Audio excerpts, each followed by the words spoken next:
Okay, good. We are live.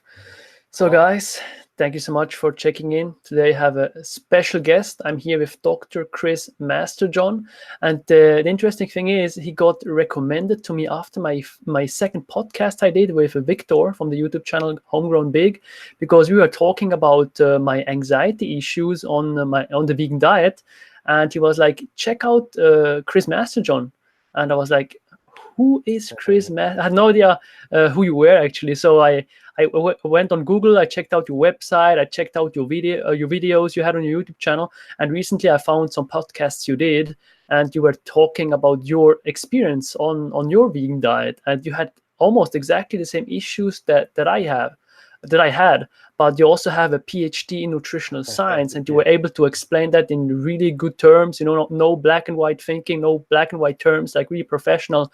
And I was like, I need to have you on here because we need more people like that coming out with their messages. So thank you so much for taking the time. You're welcome. Thank you for having me on. Awesome. So yeah, let's start with your experience with the vegan diet. What issues did you have? How did you get into it? And then what did you do to like cure that? Yeah, so the me going vegan was kind of a result of uh a journey that I had that started with really appreciating the profound potential of nutrition to impact in a positive way. And I saw that being witness to my mother, who really did a lot of things that I don't really understand. And I don't think she understands, but she experimented with a lot of things that really helped her with fibromyalgia. She'd been in pain all night long, every night when I was a teenager. And I saw her go through her own journey where she really turned that around to no longer be in pain. And it had a big impact on me because I was living with her at the time. So I often wasn't sleeping because she was moaning in pain all night. So throughout maybe 15, 16 years old, I went on this journey where I experimented with different diets. I went on the zone diet for a while, which is a higher ish protein diet, not by bodybuilding standards, but more protein, less carbohydrate, um, less sugar, things like that, omega 3s. And eventually, over the course of maybe 2-ish years, I eventually read a book called Diet for a New America by John Robbins. And this was before the China study came out. This was before a lot of books came out. And at the time, it was one of the really big pro-vegan books. And it made that three-part argument that going vegan was the way that you would save the world from ecological disaster. It was the way you would save the animals from cruelty. And it was the way you would save yourself from heart disease and cancer. And I originally read this book and I just went vegetarian. I eased into it, got my feet wet. And I convinced my girlfriend at the time to go vegetarian. And then I had her read the book, and she read the book and was like, "Hey, baby, why aren't we vegan?" And I was like, "Yeah, you're right." So about 6 months into it, I went vegan, and I I had anxiety disorders that started in my teens, but through like age 13 to 18 or so, it was just a nuisance in my life. Like I had panic attacks and I had certain triggers to the panic attacks, but they were a very narrow set of triggers. So, for example, I smoked a lot of weed or cannabis, whatever they're calling it now, when I was like 12, 13, 14 years old. And I stopped because it was giving me panic attacks. And I just stopped hanging out with people who were smoking pot. And that solved it, right? Like I just had like that one trigger at that time. Um, I had, some generalized anxiety, some phobia, but it was centered around these very narrow set of things where it was very, very manageable for me to deal with. When I became vegan, they basically got 10 to 20 times worse, to the point where I would say, borderline psychotic. If you define that as like being neurotic is, your disorder is a nuisance to you. Being psychotic is your disorder like stops you from being able to live a functional life. Like I was starting to cross that edge because it got to the point where I really was having trouble finding things that I could eat. So I developed this phobia of drugs or poison being Mm-hmm. added to my food. And I would develop these compulsions. Like I'm going through the list of every anxiety disorder in the textbook, right? Um, I would develop these compulsions around checking my food for evidence that my phobia was true. And so Mm-hmm. I might be trying to eat a veggie burger, and I'll start examining the package for evidence of tampering, and I wouldn't find any. So I would keep on examining it and keep examining it and keep examining it until I had damaged the packaging just from examining it so much. And then I wouldn't be sure whether that was there before or not, right? And so then I would know at a fundamental level that there was something wrong with me that was preventing me from being able to eat anything. But I wouldn't know whether the reason I couldn't eat that veggie burger was because of what was wrong with me or because something was wrong with the veggie burger. So I would just have this profound anger at both myself and the food and throw the food across the room out of Mm-hmm. anger and frustration. And then I would be frustrated that I was hungry and would be angry at myself that I was still hungry. Um, and then maybe I would eat something, but then I would start wondering maybe this thing really is drugged or really is poisoned. And that would push me over to the edge to have a panic attack. So I remembered a lot of this stuff, but what I didn't remember until recently, and we're talking, so I'm 37 now. So this is the height of this was like 20 to 21. So this is a long time ago, right? This is like 16 years ago. And so this year I was talking to my mom about this, and she told me, and I really don't remember this. She told me that she had brought me to the emergency room like at least a half a dozen times, if not Crazy. more Yeah. than that, at the height of a panic attack because I demanded to go to the emergency room. And as she's telling me this, I'm starting to remember one time where I was in the emergency room over a panic attack, and I remember being hooked up to the heart rate monitor, which was itself giving me anxiety about how high my heart rate was. Yeah. Yeah. And Yeah. I remember a time where I where my heart skipped a beat, and I was acutely conscious of it because of the heart rate monitor.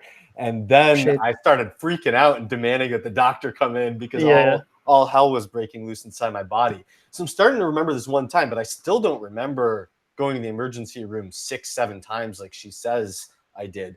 So during this time, even my like my memory formation, I think, was impaired, at least during the acute episodes, but probably generally. Like there are 2 times in my life where I feel like my memory is just very foggy over a long period of time, and that is in my early teens when I smoked pot all the time, and the only other period is when I was vegan.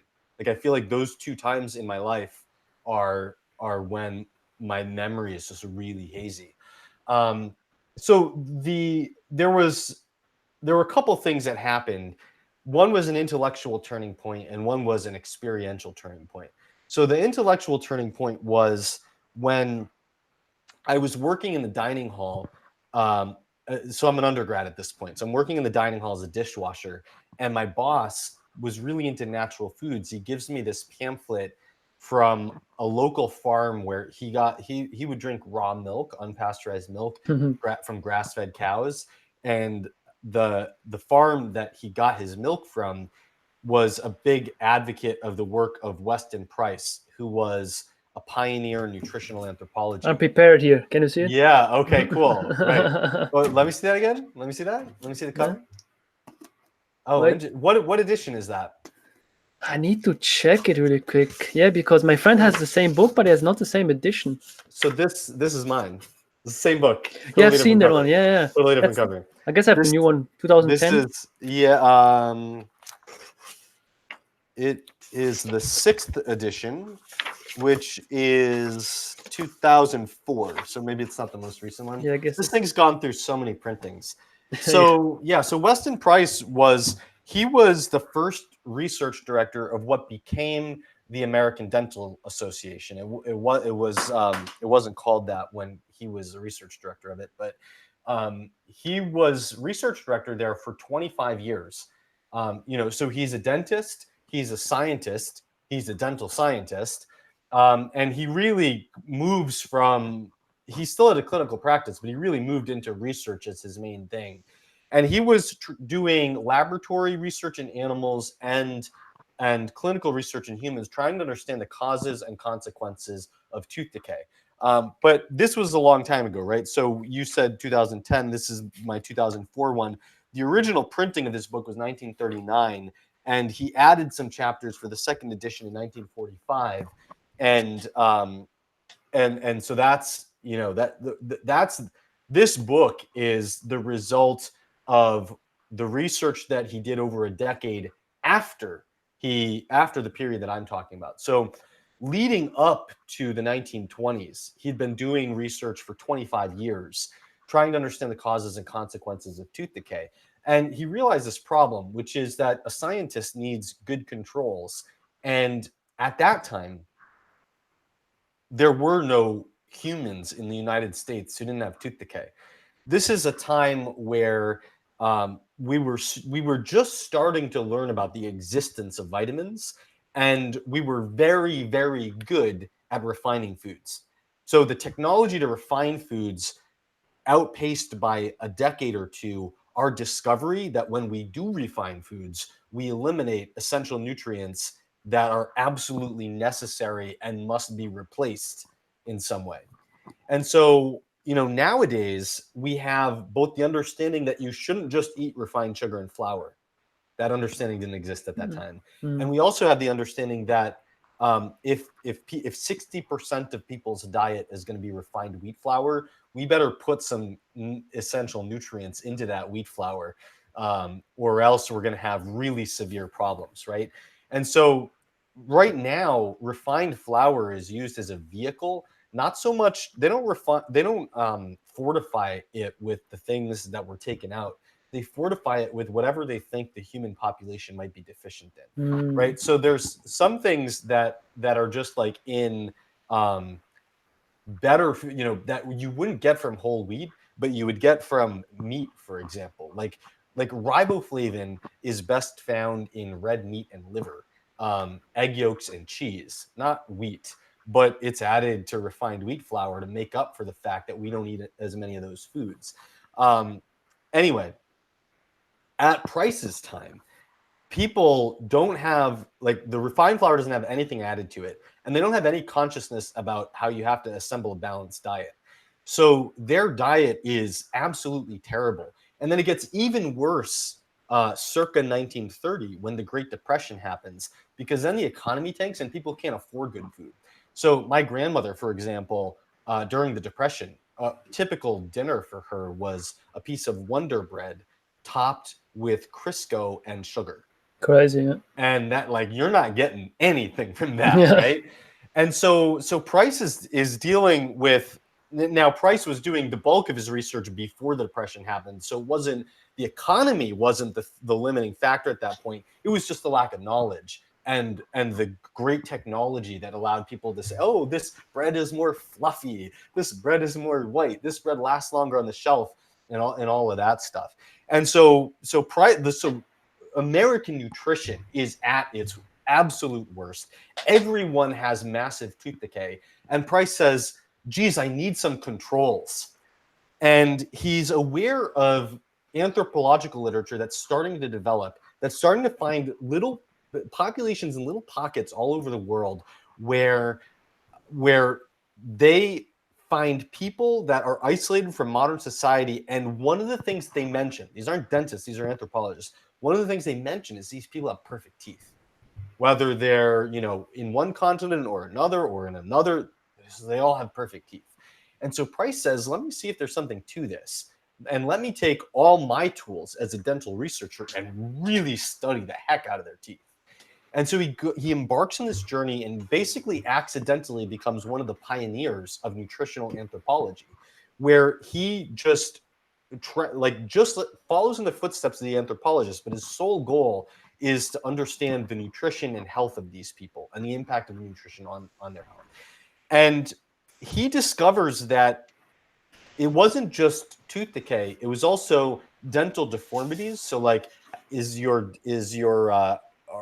dental palate wide enough to fit all your teeth, or are they crowded? Just for people watching also. Yeah. Uh, Yeah, so you can see there that their teeth are basically falling out.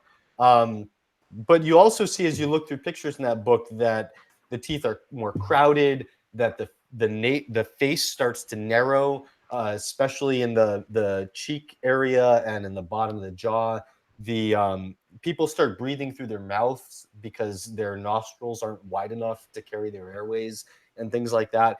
But Price also, during that time, was able to talk to other doctors who were studying other things. So in addition to having great teeth, they also had really low or absent rates of cancer, really low or absent rates of heart disease, really low or absent rates of gallbladder disease, of this, of that, of the whole thing, mm-hmm. the whole list of medical diseases that we associate with chronic disease as opposed to acute injuries, right? Like, so people still died.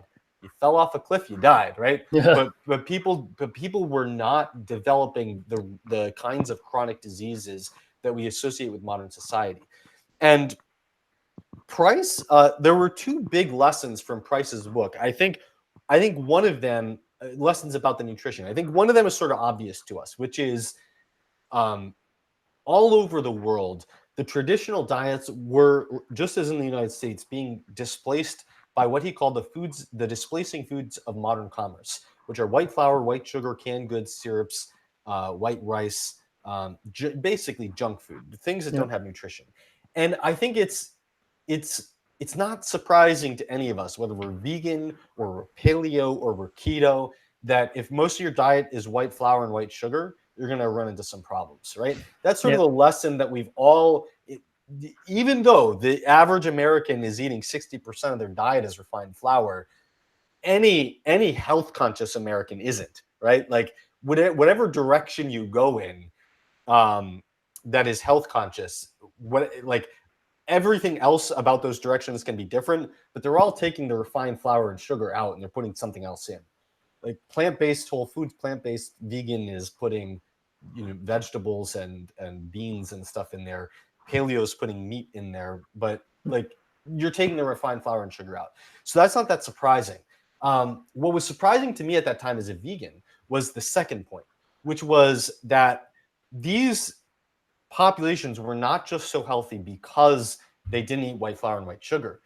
They also all went out of their way to procure nutrient dense animal foods that Price knew were very rich in fat soluble vitamins. And that was the point that he emphasized, although they're also rich in zinc and other minerals and a bunch of important things. But Price listed these out as, he said, there's 4 categories of these foods that they sought out. And they didn't all get all 4 categories, but they all got at least one of them, and often got 2 or more of them. But more importantly, they went out of their way to get them because they knew they were important. Yeah. Why did they know they were important? Because they had accumulated experience over time that when they didn't go out of their way to get those foods, their health suffered as a result of it. Right? So they didn't know about vitamins. They knew about the importance of these foods. And these foods were, in one category was organ meats and egg yolks. And the second category was dairy products, which were always full fat dairy products. In a third category was the animal life of the sea, so fish and shellfish, especially shellfish. And in the last category was small animals such as small frogs and insects, where those people would be eating those foods whole. Then they'd include the bones, and include the organs, and so on and so forth. So this was shocking to me because as a vegan, I'd kind of gone into this thinking that you get protein from meat, but we don't need as much protein as everyone says we do. You get calcium from milk, but we don't need as much calcium as everyone says we do. And you get vitamins and minerals from vegetables. And I never really thought about the fact that there are certain vitamins and minerals that are just way higher in meat, or or the best source is liver, which is true Same. of Yeah. like many of them, right? And so this was a shocker for me that just to think about meat and all these animal products as sources of vitamins and minerals. And it was, these are foods too that he's emphasizing that I wasn't even eating when I was an omnivore. I ate meat, but I didn't eat that much shellfish, and I never ever ate any organ meats. Same, yeah. And I still don't eat many. Still don't eat like small frogs and insects for the most part. But but I was, me and my friends, right? Like the average omnivore in America, like most of us are not eating the level of the kind of nutrient dense animal foods that Price was emphasizing. No way, yeah. So I didn't just go from vegan back to what I was eating before. I went from vegan to this whole new type of diet that was all centered on nutrient density. And so, if I was here and veganism for me was down here, I went up to whoosh, Yes. way up here in nutrient density. And so this was the intellectual revolution, was understanding Price's work and modifying my diet along his principles. The experiential turning point was when I found myself, and I can pinpoint this realization to the very 20-second period in which it happened. I was working in the dining hall, and I see this guy pick up a stack of plates and take a plate from the middle of the stack. And I look at the guy and I'm like, that's kind of weird. I didn't say anything to him. I start walking away, and I really judged this guy. Like in my head, I'm like, that guy's, there's something a little wrong with his head. And why didn't he just take the one on the top? So I take a few steps, and after about 10 seconds of judging that guy, 10 seconds later, I suddenly remember that it was just 2 or 3 months ago that I literally always took the plate from the middle of the stack. Not only that, but I did things that were way more inconvenient and crazier than that. For example, if I were to take a glass to drink something out of, I would spend 20 minutes looking at all of the clean glasses, trying to find a glass that was clean enough for me to drink out of. But as I told you, those things are mild compared to the worst of it, right? Throwing the veggie burger across the room because I couldn't eat it, right? And so I don't know whether in the first minute of eating good food, my mental health was healed, and I suddenly forgot that I was doing those things a minute before, or if it was a very gradual process where I got better and better and better, and proportionately as I got better, just forgot how I was like before. All I know is that 3 months after crazy, I found myself completely mentally healthy, to the point that it was completely foreign to me to see someone engage in the most mild of all of the behaviors from my crazy period. And that's what, it's just still stunning to me to this day that it wasn't like, oh, thank God I don't do that anymore. It was, I had forgotten. Yeah. Like it was totally foreign from my mind. Yeah. Yeah. That's a crazy story, but I'm really glad you shared it, because for me it was kind of similar. It wasn't that severe with the anxiety and with the tics and the neurotic things I did, but also I had a time where my heart was like skipping half a beat. I guess we call it arrhythmia. Yeah. And I remember exactly the point where my heart was skipping, I guess, 6 beats or 5 or 6 beats in a row. I was able to count them. And then and there I was like, dude, that's the end. Like if I don't die today, I probably die in the next 5 years. Something is wrong. And I went home and I was like contemplating about my life. I was like, dude, if I really die in 5 years, what do I want to accomplish? I was like, sure, something is wrong, like severely wrong. And that's the thing when you have anxiety, as you said, you kind of unconsciously or perhaps even consciously know that it's perhaps not that severe, but you're just trapped in that anxiety and everything you do is so serious to you. And man, I also had times where I didn't need to go to an emergency room because I knew it was an anxiety attack or a panic attack. But when you have a panic attack, it feels like you have a heart attack. Like the symptoms are exactly the same. It's super scary. Yeah. Yeah. That thing with heart palpitations happened to me too. I would try to. I was running a lot, and when I was vegan, my running would always make my heart skip beats, Hmm. and that totally stopped post vegan. Yeah. So what do you think was the issue? Because you said in all the podcasts like we are like we have different genetics and but what was the problem with like your metabolism or your body? What was the issue? Was it some issue with like vitamin conversion or what do you think? Yeah, well, I still don't know, and I hope to. One thing that I'm looking forward to over hopefully next year is I want to get a whole genome sequencing, and for this company Veritas is now offering this, where like 23andMe measures a half a million polymorphisms. There's 3 billion nucleotides in your genome. So to get a whole genome sequencing is a whole nother next level thing. So my Oh, sorry, how is it suspicion, called? Veritas with V? Veritas, Veritas.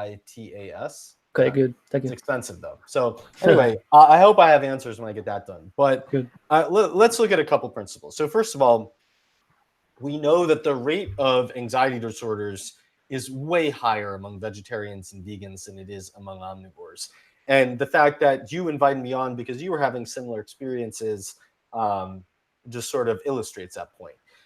We also know that most people don't have the severity of the experience that I had, and that's also illustrated by the fact that you had really bad problems, but didn't quite get in the peak of them. Maybe wasn't as bad as the peak of mine.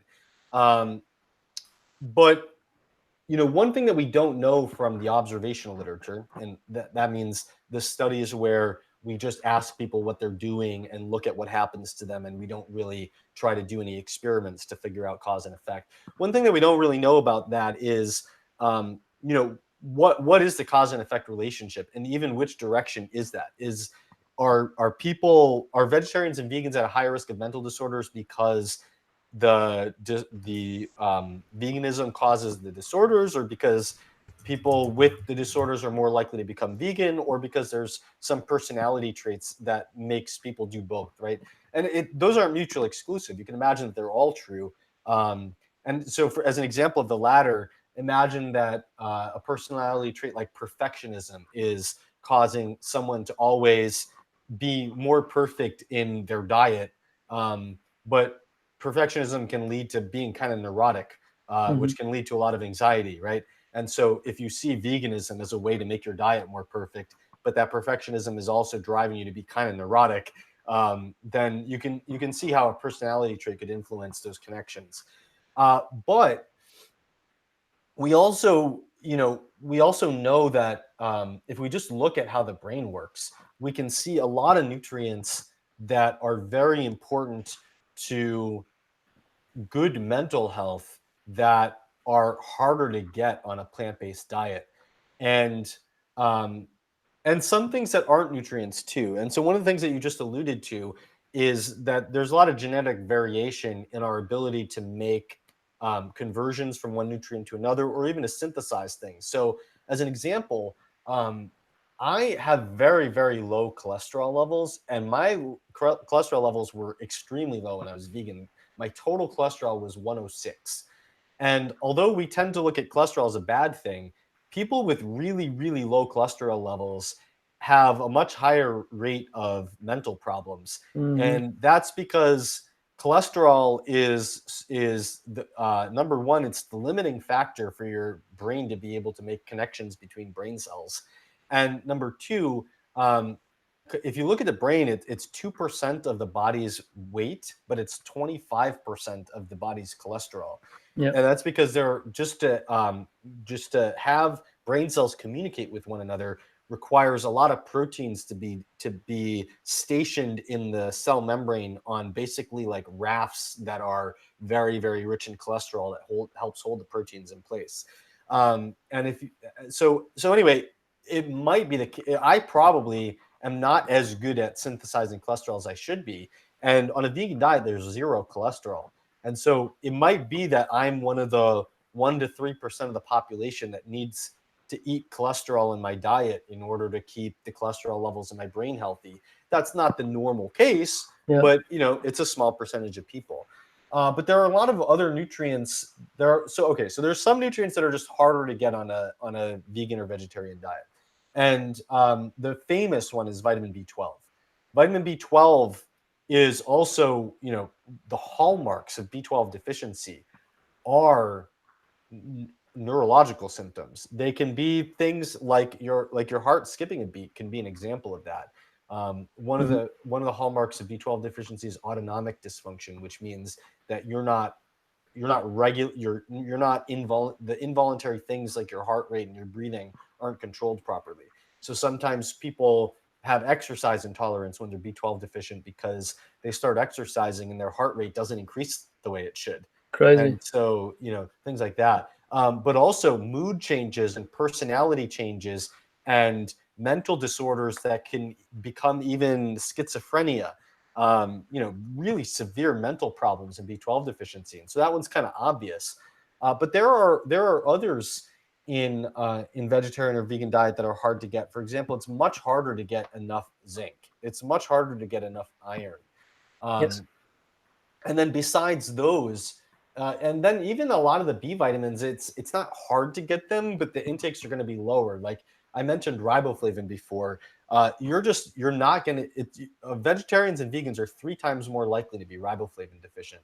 It's like 10% of omnivores and 30% of vegetarians and vegans are riboflavin deficient.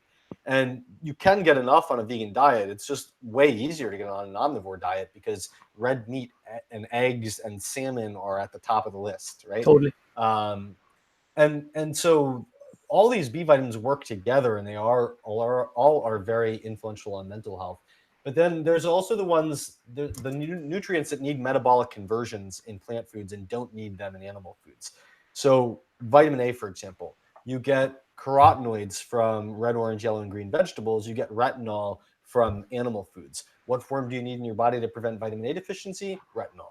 And so if you're good at making that conversion, you might do really well on a vegan diet. But if you're Can I ask you terrible, something really go quick? ahead. So, Yeah. sorry to interrupt.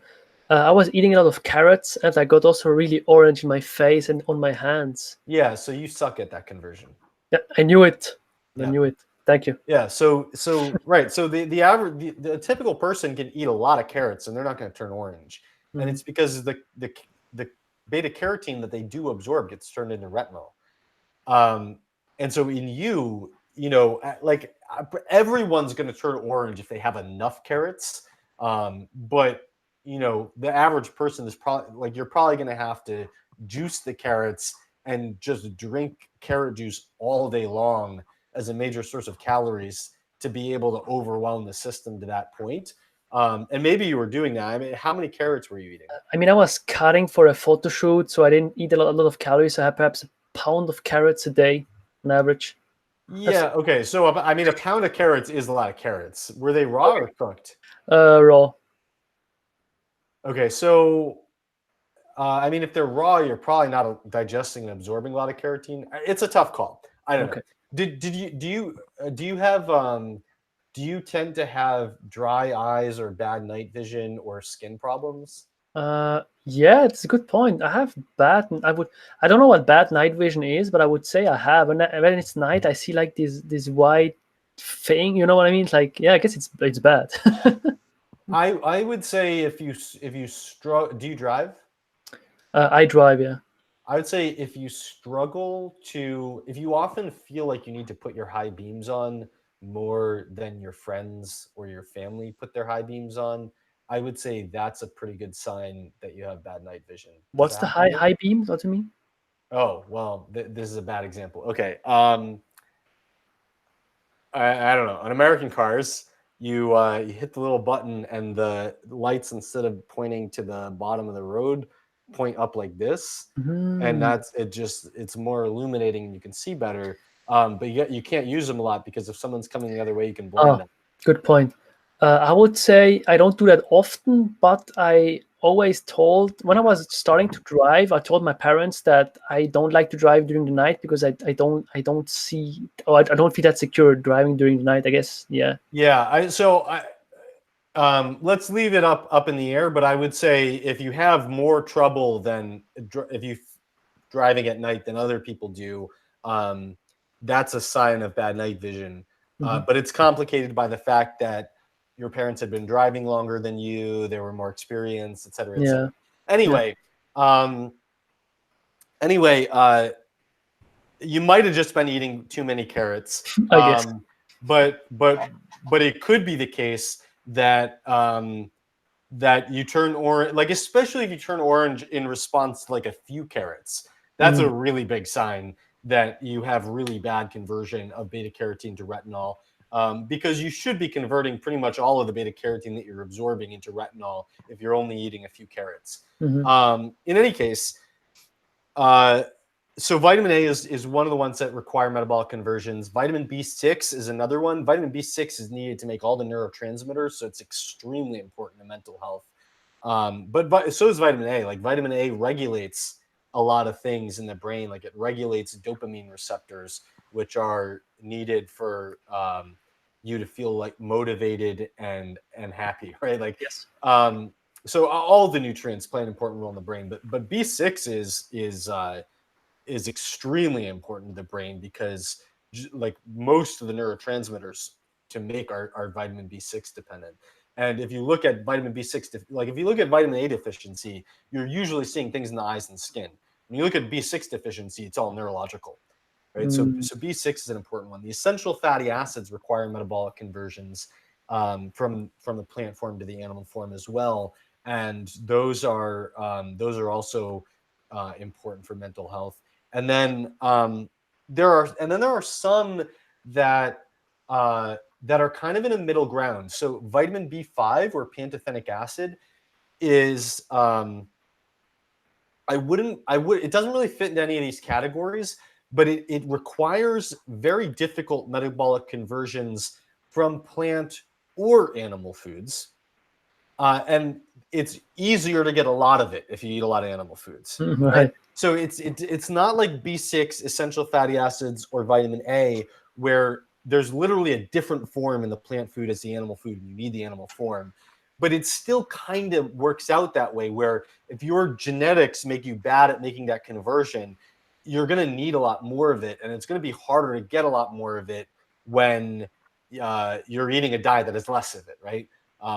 And so I don't know exactly which one of those things was the limiting factor for me. I hope to be able to learn more, but it could well be a combination of them. But I think the general point here is that some nutrients are difficult to get on a plant-based diet, either because they're in lower supply or they require metabolic conversions or some combination. And some things in our bodies that are not considered essential nutrients need to be synthesized. Some of us are bad at synthesizing them and would benefit from consuming animal foods in order to get them. Like cholesterol for you said, right? Yeah, like cholesterol, for example, because they're not found in plant foods. And there are others, like carnitine is another example of something that's not considered an essential nutrient, does need to be in our bodies, does need to be synthesized. And if we can't synthesize it, has to be gotten from animal foods. So there are just many of those examples, and that's a lot of different things that could go wrong. And so some people will do great on a vegan diet, but I think this point gets lost in the discussion. What I think the point that generally doesn't get lost is that as you remove things from your diet, it becomes more important to micromanage your diet. Yes. And that's like, it's sort of like in an economic portfolio. If you just tell if you just give your money to a retirement company that invests in like a diversified portfolio and you don't got to think about it, you don't have to think about it. But if you say, I'm going to put all my money in real estate, you best start studying the real estate market and getting up every morning and looking at prices and like figuring out, you got to know what you're doing, right? It's the same thing with food. If you say, I'm going to cut out half of the different food groups because of my ideas, then all of a sudden you need to be more of an expert in how you manage that. And that's what the American Dietetic Association was alluding to when they said that well-planned vegan diets are acceptable. And so, or properly planned, I think was the wording that they used. But it's not just properly planned. It's not just that. It's also the fact that some of us are just not well suited for a vegan diet. for the reasons we were just talking about, right? So Yes. it has to be the right person can do well on the correctly planned vegan diet. But most people will do terribly on a poorly planned vegan diet. Yeah. And vegans will shoot back and say most people would do bad on a poorly planned omnivorous diet too. But that's not really true. Like, yes, a bad diet is a bad diet, and there can be a bad diet of any flavor. But if you're going to go out and eat everything, because of the diversity of your diet, you are protected from the number of errors that can occur in bad planning. And so, yes, any diet is affected by planning, but restrictive diets are much more vulnerable to errors when they're not well Yeah. planned. But some people, and so, and so, um, so everyone will do poorly. Almost everyone will do poorly on a poorly planned vegan diet. But some people will do really bad even on a well-planned vegan diet because they're just not well suited to veganism. Yes, just to interrupt. It's a good point because my friend Drew is also here in the chat, and he's one of the chronometer warriors, like I was. Like we both use chronometer for our vegan diet. Everything was in check. I had like omega-3 supplements, but we still failed. So that's a good point you made. And he also says all the stars have to align for a vegan diet to work. Yeah, Yeah, good point. Good point. Sorry to interrupt you. Did you want to say something Oh, else? you didn't interrupt me. I literally was ending on that Okay. word. Yeah, Okay. that was a perfect, perfect. Yeah, Intersection. Awesome. Yeah, because Drew also asked something really interesting. He has, because I have a live chat here on the right that you cannot see right now, but he asked, can you ask Chris what he thinks about vegans leaning on the one and only argument that the plant-based diet is the only diet proven to reverse heart disease? Do you have an opinion on that? Okay. Yeah. Okay. No worries. Take That it. is that is that is that is effectively true-ish, as a result of the fact that no one has put in the time and money to study the ability of any other diet to reverse Mm, heart disease. And so it's not entirely true. So like Dean Ornish's diet isn't actually none of the diets that have been studied have been 100% vegan. So like even I think this is best done with Caldwell Esselstyn's diet. But he, and I think I have, do I have his book here? Yeah. it's going down. I like it. So, um, so Caldwell Esselstyn is one of the key guys here who has shown that his approach can reverse heart disease. But his diet is not 100% vegan, and it's also his approach isn't all dietary. Like he uses, if anyone doesn't get their cholesterol under a hit 150 milligrams per deciliter on his diet, he adds statins, and so it's really like um, if you look at everything else that reverses the risk of heart disease, okay, so like where is most of the data on heart disease prevention and slash kind of reversal? Most of it is on cholesterol lowering drugs. Like almost all of it is on cholesterol lowering drugs. And you just compare like the number of people and the number of years. So like the person years, like as a quantity as the amount of data, the quantity of data. And granted, it's because the pharmaceutical industry has all the money, right? But there's tremendous amounts of data behind cholesterol lowering as a means of preventing or reversing heart disease. And I think you can and should add a lot of nuances to that point. But I don't want to at this moment. We can if you want to, but let's just take that as a starting point. What Esselstyn's diet really is a cholesterol lowering diet, and he's saying, look, a mostly vegan, low fat diet is actually the best way to lower your cholesterol. So I'm going to do that, and I'm going to use statins to cover the gaps. And Mm, so all he's doing is lowering cholesterol levels even lower than they do in the statin trials to achieve effectively the same result on the same principle. And then there's like Dean Ornish's approach is basically similar, only he adds all kinds of things like stress reduction and all kinds of lifestyle components as well. No one's really done that with any other diet, the Zone diet, Atkins diet, paleo diet, keto diet. No one's done it. And so I think it's a fair statement to make that statement. The problem is, I think so if you talk to Esselstyn or you talk to some cardiologist who's going to look at those studies, I think they're going to say that the reason these things are working is because they're lowering cholesterol.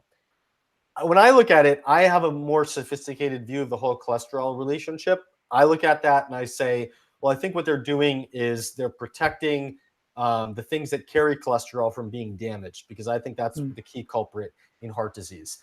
Either way, they're operating on the same, and I think that's how cholesterol lowering drugs work too. They increase the liver's clearance of the particles that carry cholesterol from the bloodstream, make them spend less time in the bloodstream. They're less likely to get damaged, less likely to contribute to heart disease. And there's all kinds of things like I think those drugs are overprescribed and there are too many people are on them, et cetera, et cetera. That's kind of besides the point. So these diets are working along the same principle. The question is, if you put someone on a different diet, but you also had the same effect on their cholesterol metabolism, are you going to achieve the same result? Well, I think almost certainly you are going to. If you put someone on a paleo diet and you tell them you shouldn't care if your cholesterol goes to 300, you're probably not going to have that effect. But if you put someone on a paleo diet and you say, okay, we're going to manage your cholesterol levels with diet and exercise and lifestyle interventions and pharmacology if necessary, like Esselstyn does, I think you probably are going to see that. At the end of the day, no one has shown a head-to-head comparison of a vegan diet and any other health-conscious diet in its ability to prevent or reverse heart disease. So it's kind of like it's a valid statement, but it's not a very good point, because there's no evidence that it's actually superior in that ability to any other health-conscious diet. Super interesting. Super interesting. So you still say that high blood cholesterol is still like a risk factor for heart disease, right? I would I would prefer to make it more nuanced than that. But the fact is that if your cholesterol levels are elevated, it's a very good chance, that's usually an indicator that the particles that carry them are not being cleared as effectively in your bloodstream. They're more likely to get damaged, and they're more likely to cause heart disease. And so I don't believe that the amount of cholesterol in the blood should be the marker of treatment that you're treating. But on a practical level, like I'd rather just say yes to your question, because I don't want people going out saying it doesn't matter if my cholesterol is 350. Yeah. Like, that person's probably going to get heart disease. Yeah. Because you still see such people on social media, like, yeah, I have a cholesterol of like 250, 260, but I don't need to worry, Like, there was a guy, Stephen Burns, who was a member of the International Network of Cholesterol Skeptics, which is a group started by Ufi Ravenscov, and he was bragging on their chat board. I think he was in his 30s. I might be wrong about his age, but he was young. He was on the chat board bragging about how his cholesterol was like 300 something, and he said that they should start a competition to see who could get the highest cholesterol. Like 5 years later, he died of a stroke. oh, shit, dude. Yeah. Yeah, that's a good some anecdotal evidence. It's a pretty shitty anecdote, man. It's a pretty shitty. So something I want to ask really quick also at the end, because I see we are almost 1 hour in. Yep. Drew also asked, I don't know if you're aware of that, but he asked, what does Chris think about the cholesterol meta-analysis that shows 220 milligrams per deciliter to that total cholesterol being optimal for all-cause mortality? I I can't respond to the specific analysis that he's talking about, um, but I can say a couple things. So first of all, it depends on your age. So higher cholesterol tends to be associated with better longevity in very old populations. Um, Although that's partly because all the people, like basically having high cholesterol makes you much more likely to die earlier of heart disease. And so after you kind of clear out all the people who died of heart disease who had high cholesterol, the people who are left when they're like 80 who have high cholesterol are really a different population of people who aren't the ones who were vulnerable to heart disease, and that's part of it. And it's also the case that cancer becomes more and more important as you get older, and it's a little bit controversial whether so low cholesterol is associated with cancer. The causality is controversial. So the conventional explanation is that cancer lowers your cholesterol levels. The Oh, cholesterol skeptics like to argue the opposite point, that they think low cholesterol predisposes you to get cancer. Um, either way, a major reason that in older populations that lower cholesterol is associated with less longevity and more cancer, like it's still driven by the fact that cancer occurs later on average than heart disease, and by the time you get that old, you've cleared out all the people who died of heart disease, basically. mm, There are still people who get heart disease when they're 80. It's just that the the the cancer becomes so much more important at that age, which cancer is associated with low cholesterol. Cancer becomes so much more important because so many people have died off of heart disease in the mm-hmm, decades before that. Um, I but I and so if you're looking at younger people, and by younger I mean people in their 60s and 70s, um, I don't I don't I'd have to go back and look at the data, but I don't think that's true that the lowest all cause mortality is at 220. Um, it's certainly not the case that the lowest rates of heart disease are at 220 in those cases. But at the end of the day, I don't think it matters. mm-hmm, So to me, like I said before, I don't believe in treating cholesterol numbers like that. I think that what you want to do is you want to acknowledge the clear link between damage to LDL particles, their oxidation in the blood, and that is a driver of heart disease. And you want to try to minimize that process. And I think and also it depends on sex too. Like I think that the ranges that are used are probably not probably. I think they're too narrow, right? So probably 200 to 220 as an upper limit on total cholesterol for men is pretty reasonable, and probably for postmenopausal women it should be more excuse me, it should be more like 250 or 260. So I think, like I said, cholesterol lowering drugs are very overprescribed. There's a profit motive. They have the numbers more narrow than they should be, in my opinion, because they make more money when they sell more statins. Like I think those things are true, um, but it doesn't. I don't think it changes the point that you really want. Like if your cholesterol is 240 as a man, you should be investigating it further to see whether there are things you can do to improve your cholesterol metabolism. Um, and I don't think the actions that I would advocate as first lines of offense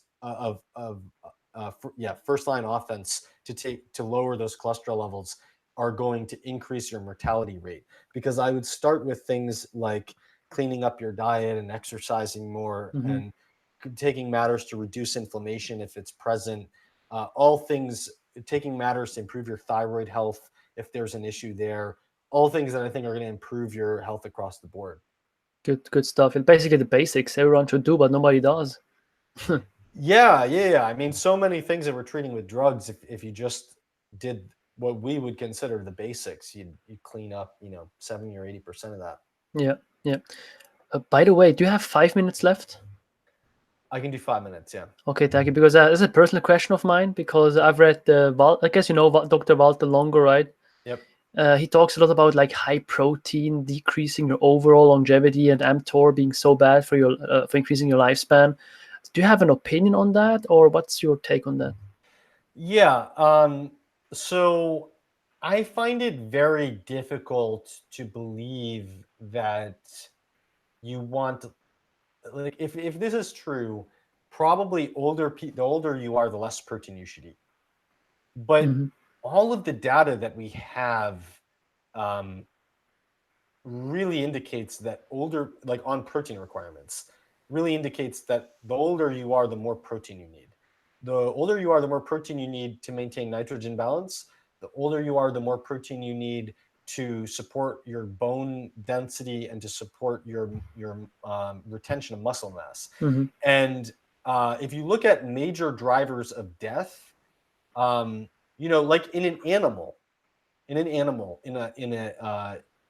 a lab rat or a lab mouse, um, mTOR signaling might be the key driver of lifespan, because every mouse in the lab dies in a longevity experiment because they just spontaneously died of something that happened to them. Hmm.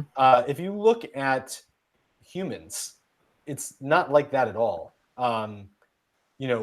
Why do people like most humans in America? Where are you based out of? I'm in Switzerland. Okay, and this is probably true in Switzerland. Definitely true in America. I'm sure I'm almost positive this is also true in Switzerland. Most humans in modern society they're not like dying of old age. They're dying of stuff that happens to them that didn't have to happen. Hmm. So a lot of those people are dying from heart disease. But you could make an argument that hip fracture causes a lot of death. Yeah. And I, I don't know the exact causal mechanism, but the number of people who die within 1 year of having a hip fracture is enormous, right? Yes. And so, like, what are the risk factors for hip fractures? Well, it's very closely tied to loss of bone density and muscle mass.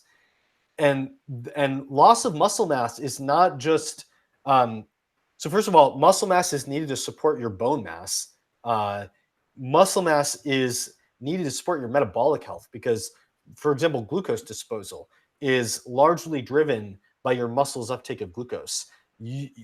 Not having enough muscle mass is a huge factor in diabetes risk, and diabetes is really bad for your bones and your kidneys and all kinds of things. um, and uh, and then there's neurological control and stuff like that. But having enough protein in your diet, and the older you get, the more protein you need to support your muscle mass, to support your bone mass, to minimize the risk of hip fracture. And so that's a huge mortality factor. Then on top of that, heart disease is like, animal protein is sort of like neither here nor there when it comes to heart disease. Atherosclerosis is very much driven by oxidative stress and inflammation, driven by poor clearance of blood lipids.